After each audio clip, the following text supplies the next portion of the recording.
সমাজের পিছিয়ে পড়া প্রতিবন্ধী শিল্পীদের নিয়ে প্রথমবারের মতো ঢাকায় অনুষ্ঠিত হলো ইন্টারন্যাশনাল ডিসএবিলিটি আর্ট ফেস্টিভ্যাল।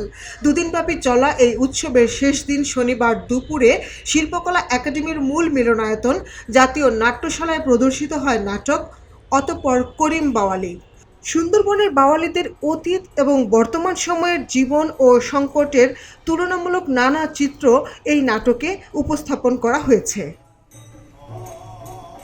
নাটকে দেখা যায় বর্তমান সময়েও বাঘের আক্রমণে বাবার মৃত্যুর পর উত্তরাধিকার সূত্রে পাওয়া দাদনের ঋণ শোধ করতে তরুণ এক করিম বাওয়ালি বনে প্রবেশ করে।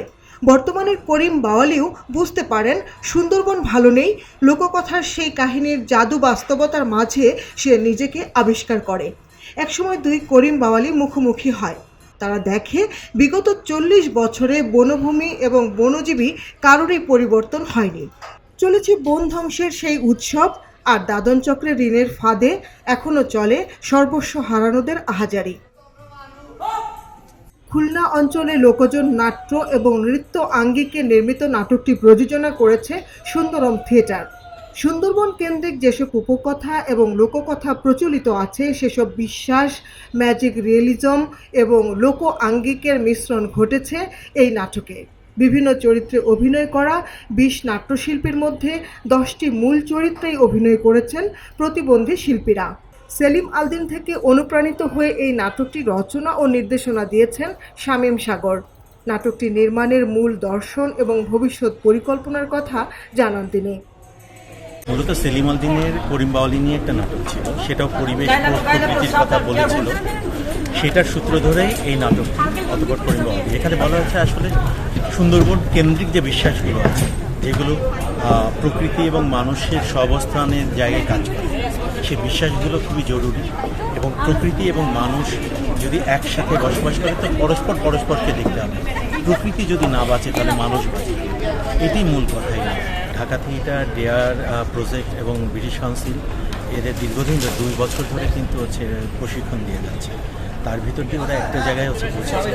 এখন শেষ পর্যায়ে যেটা হয়েছে যে এই মূলধারার নাটকের সাথে এদের সম্পৃক্ততা এবং মূলধারায় যেসব অভিনেতারা অভিনয় করে তাদের সাথে একসাথে পাল্লা দিয়ে অভিনয় করার জায়গাটাতে আমরা আজকে সেটা সফল হয়েছি বলা যায়। এবং সেখানে ধরে এবং প্রত্যেকেই খুবই সহযোগিতা পরায়ণ এবং খুব চমৎকার করে তারা পাল্লা দিয়ে অভিনয় করে। প্রতিবন্ধী শিল্পীদের নিয়ে যৌথভাবে এই উৎসবের আয়োজন করে British Council, Institute of Informatics and Development, IID ও ঢাকা থিয়েটার। এই নাট্যোৎসবে মুক্তিযুদ্ধের স্মরণে নৈশব্দ 71 ও অদম্য শিল্পোৎসব শীর্ষক একটি প্রদর্শনীর আয়োজন করা হয়। এতে IIDর তত্ত্বাবধানে প্রতিবন্ধী শিল্পীদের পরিবেশনায় সঙ্গীত, চিত্রকলা, ভাস্কর্যসহ আরও নানা ধরনের চিত্রকর্ম প্রদর্শন করা হয়। এছাড়াও সমাজের নানা স্তরে প্রতিবন্ধী ব্যক্তিদের প্রতিনিধিত্বের ঘাটতি নিয়ে প্যানেল আলোচনা, ফিল্ম প্রদর্শনী ও মেলার আয়োজন করা হয়। এলো খবরের কাগজ, নিখাত, নির্ভীক, নিরপেক্ষ।